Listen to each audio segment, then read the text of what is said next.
ეს მისია არის პოლიგონი და საბოლოო დანიშნულება არის მარსი.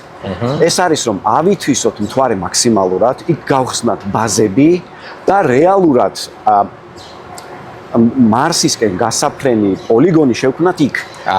და ამის მთავარი მიზეზი რა არის, რომ მთვარეზე გრავიტაცია დაახლოებით 6-ჯერ ნაკლებია, შესაბამისად ნებისმიერი რესურსი 6-ჯერ უფრო, ასე ვთქვათ, იაფად შეგვიძლია გავაკეთოთ მთვარიდან ვიდრე დედამიწიდან. იმიტომ რომ გჭირდება უფრო მეტი ძალა, რომ დაძლიო დედამიწის გრავიტაცია. წარმოიდგინე, ნებისმიერი სხეული, რომელსაც სურს რომ დაძლიოს დედამიწის გრავიტაცია, ჭირდება მინიმალური სიჩქარე 11 კილომეტრი წამში. ეს რაკეტა არტემისი SLS-ი, რაც ქვია კონკრეტულად მთლიანად რაკეტა, იყო 2,5 მილიონი კილოგრამი.